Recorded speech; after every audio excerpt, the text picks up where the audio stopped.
Otoritas Libanon melaporkan bahwa jumlah korban jiwa akibat rentetan serangan udara yang dilancarkan militer Israel pada hari Sabtu 20 Juni bertambah menjadi 16 orang.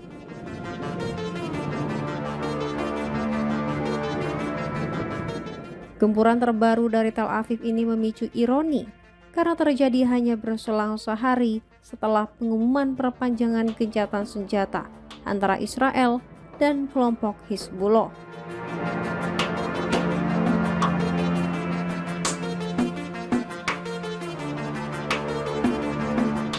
Berdasarkan laporan resmi dari Badan Pertahanan Sipil Libanon, para petugas di lapangan telah mengevakuasi 16 korban tewas dan 12 warga yang mengalami luka-luka ke beberapa rumah sakit terdekat.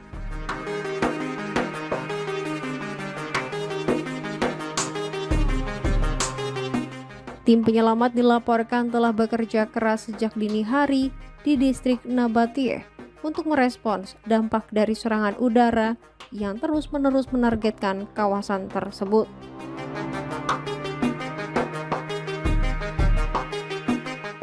Di sisi lain, militer Israel mengonfirmasi bahwa pasukannya memang menyerang sejumlah target yang diklaim milik Hizbullah di wilayah Libanon bagian selatan.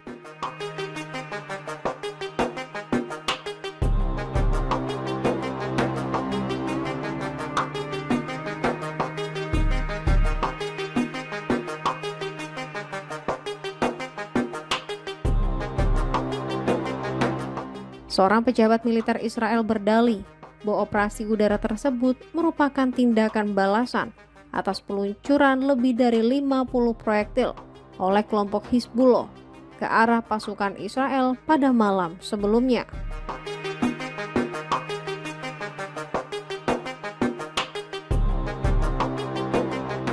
Kendati demikian, pihak Hizbullah sendiri belum memberikan pernyataan resmi atau mengklaim bertanggung jawab atas serangan apapun terhadap pasukan Israel di Libanon Selatan sejak kesepakatan gencatan senjata diumumkan.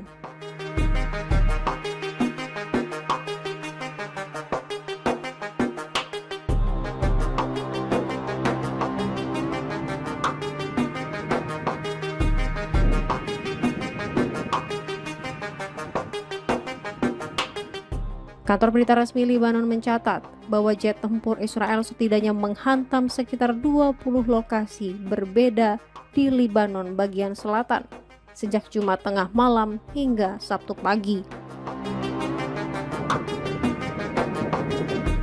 Sebagian besar serangan tersebut terkonsentrasi di wilayah Nabatiyeh, baik di pusat kota maupun di area pinggirannya.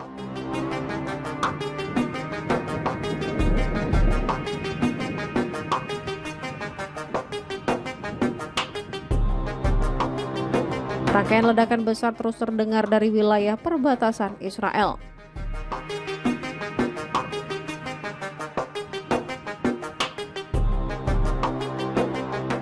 Kepulan asap tebal bahkan terlihat membumbung di belakang Kastil Beaufort, sebuah situs bersejarah di Libanon yang telah direbut dan dikuasai oleh pasukan Israel sejak bulan lalu.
Komando Militer Pusat Iran mengumumkan penutupan kembali Selat Hormuz bagi lalu lintas perkapalan.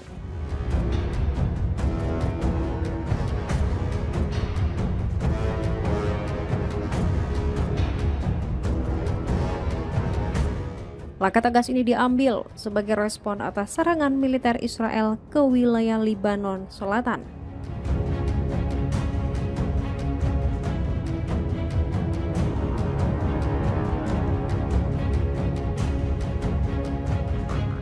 Pihak Iran menilai bahwa agresi Israel ke Lebanon merupakan bentuk pelanggaran nyata terhadap perjanjian yang telah disepakati antara Teheran dan Amerika Serikat.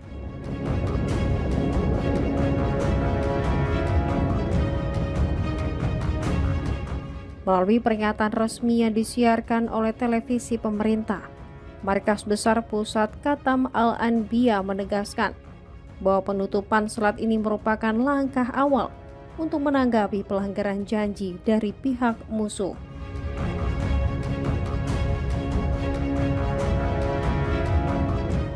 Mereka juga memperingatkan akan merencanakan dan mengambil tindakan lebih lanjut jika agresi terus berlanjut demi memaksa musuh mematuhi kewajibannya.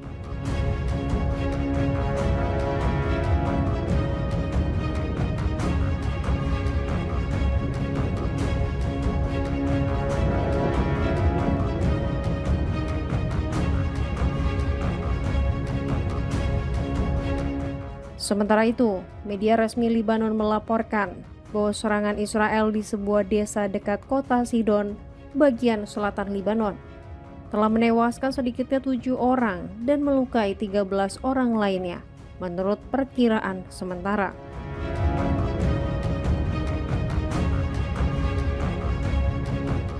Sangat disayangkan, serangan maut di kawasan Kanari tersebut terjadi justru sehari setelah pengumuman gencatan senjata dengan kelompok Hizbullah.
Ketegangan di Timur Tengah kembali meningkat setelah Iran mengumumkan penutupan kembali Selat Hormuz sebagai respon atas gempuran Israel ke Lebanon.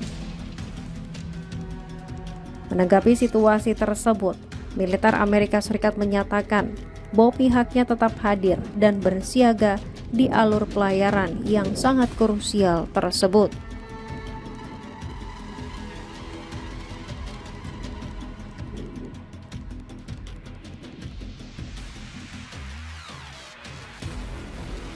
Komando Pusat Amerika Serikat CENTCOM menegaskan bahwa pasukan mereka tetap bersiaga guna memastikan seluruh aspek perjanjian dengan Iran dipatuhi dan berlaku sepenuhnya.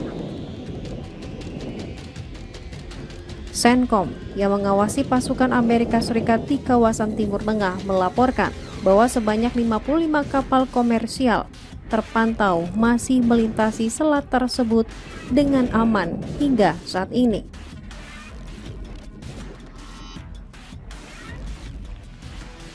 Langkah penutupan Selat Hormuz oleh pihak Iran dipicu oleh serangan Israel ke Lebanon yang dianggap telah melanggar perjanjian rapuh antara Iran dan Amerika Serikat. Eskalasi baru ini terjadi tepat ketika para negosiator dari kedua negara dijadwalkan bertemu di Swiss untuk melanjutkan pembahasan mengenai implementasi perjanjian tersebut.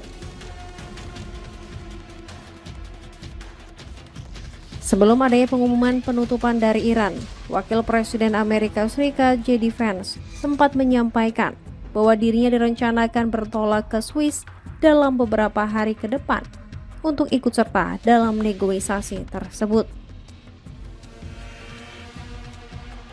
Sementara itu, perusahaan pelacak maritim mencatat bahwa volume lalu lintas kapal yang melewati Selat Hormuz sebenarnya baru saja mencapai level tertinggi dalam 2 bulan terakhir.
Israel dan kelompok Hizbullah dilaporkan telah menyepakati gencatan senjata. Kesepakatan tersebut tercapai setelah sebelumnya kedua belah pihak sempat kembali saling melancarkan serangan satu sama lain.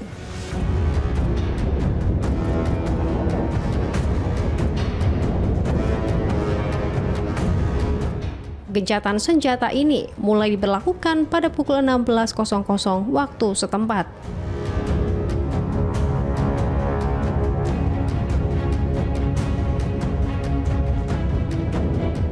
Seorang pejabat Amerika Serikat menyatakan bahwa kesepakatan tersebut berhasil dicapai berkat mediasi dari pihak Amerika Serikat dan Qatar setelah melalui serangkaian pembicaraan dengan Israel serta Iran.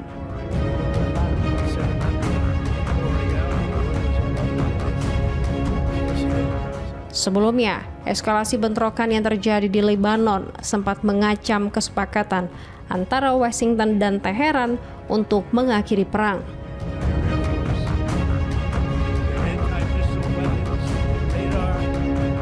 Kondisi tersebut juga sempat memicu penundaan rencana pembicaraan damai di Swiss yang sedianya akan dihadiri oleh Wakil Presiden Amerika Serikat J.D. Vance.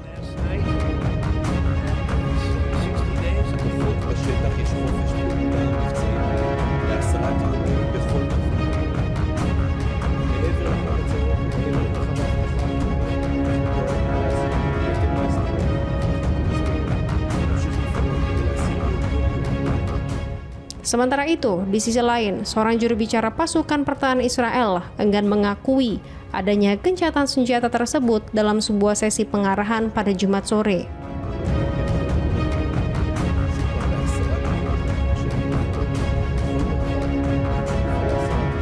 Juru bicara itu menegaskan bahwa militer Israel akan tetap bertindak sesuai dengan arahan politik yang berlaku dan tindakan tersebut tidak akan berubah kecuali ada instruksi politik baru yang diterbitkan.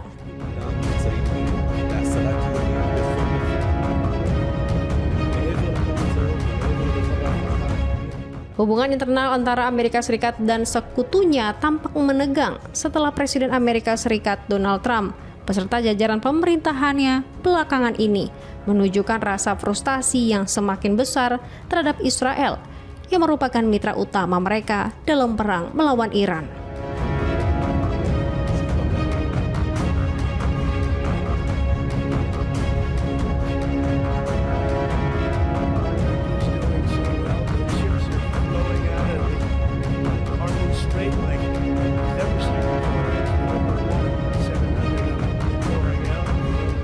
Pada Kamis lalu, Trump mendesak penerapan gencatan senjata secara total di semua lini, termasuk dari pihak Israel sendiri.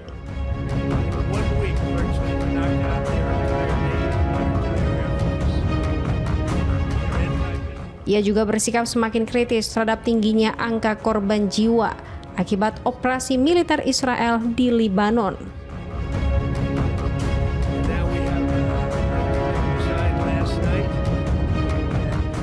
Dalam KTT G7 yang berlangsung di Prancis pada Rabu pekan ini, Trump bahkan menyindir tindakan militer Israel.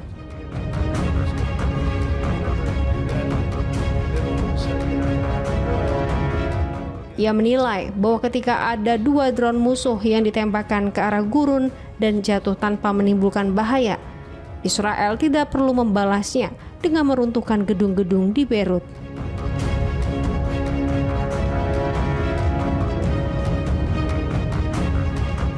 Menurutnya, Israel seharusnya bisa bersikap dan menjalankan tugasnya dengan lebih baik.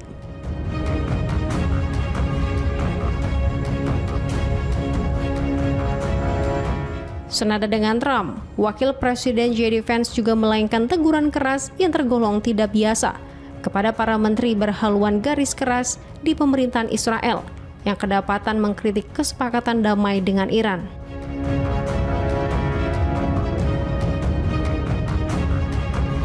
Dalam sebuah taklimat di Gedung Putih, Vance meminta para pejabat Israel tersebut untuk sadar dan melihat realitas yang ada.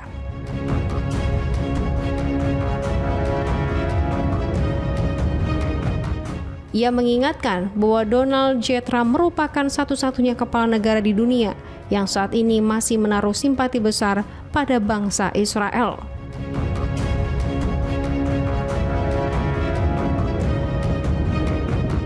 Vance menambahkan bahwa jika dirinya berada di dalam kabinet pemerintahan Israel, ia tidak akan memilih untuk menyerang satu-satunya sekutu kuat yang masih mereka miliki di dunia.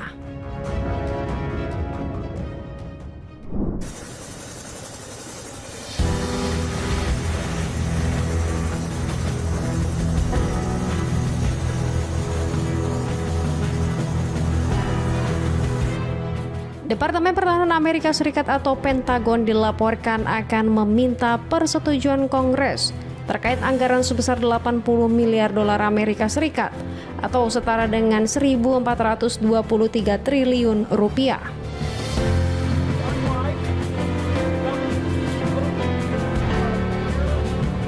Dana fantastis tersebut direncanakan untuk menutup biaya perang melawan Iran serta pengeluaran pertahanan lainnya.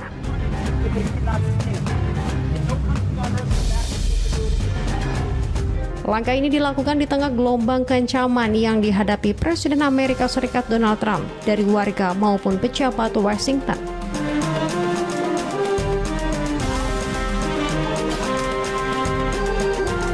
Trump dituduh telah menghabiskan miliaran dolar uang pajak warga Amerika Serikat untuk konflik di Timur Tengah.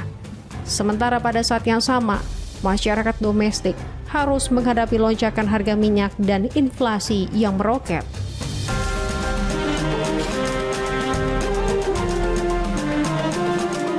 Wakil Menteri Pertahanan Amerika Serikat Stephen Feinberg telah mengajukan permintaan anggaran tersebut kepada para anggota Kongres Amerika Serikat pada pekan ini.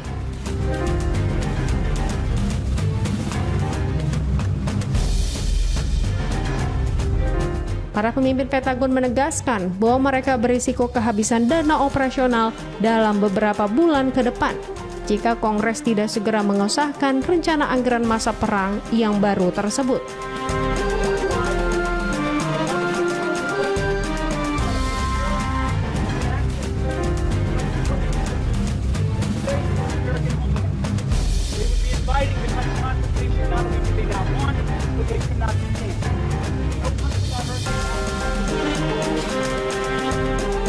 Sebagai dampak dari krisis anggaran ini, militer Amerika Serikat kemungkinan besar harus mengurangi intensitas pelatihan serta menggerakkan pasukan di sepanjang perbatasan Amerika Serikat-Meksiko. Padahal, pengamanan perbatasan tersebut selama ini menjadi bagian dari kebijakan penindakan keras Trump terhadap imigrasi ilegal.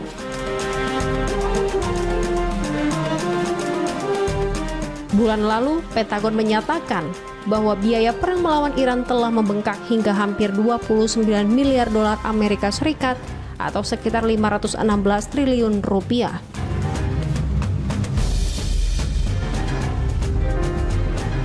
Kendati demikian, Partai Demokrat bersama para kritikus lainnya menilai bahwa biaya real di lapangan jauh lebih tinggi, terutama jika menghitung total kerusakan yang ditimbulkan oleh serangan pembalasan dari pihak Iran.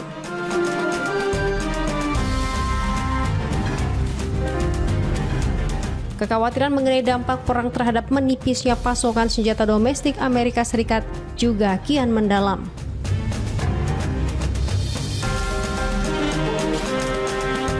Pelaksana tugas Menteri Angkatan Laut Amerika Serikat Hong Shao bahkan menyebut konflik ini sebagai alasan utama untuk menghentikan sementara penjualan senjata ke Taiwan.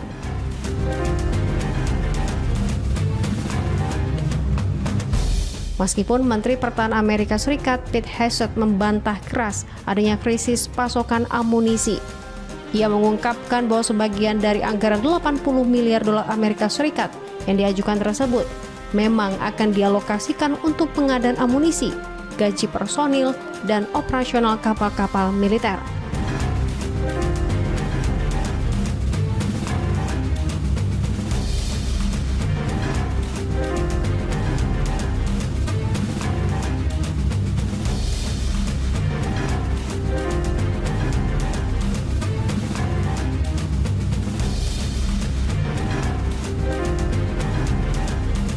Perang yang dikobarkan oleh Amerika Serikat dan Israel di Timur Tengah sejak akhir Februari lalu telah memicu efek domino yang dirasakan secara global.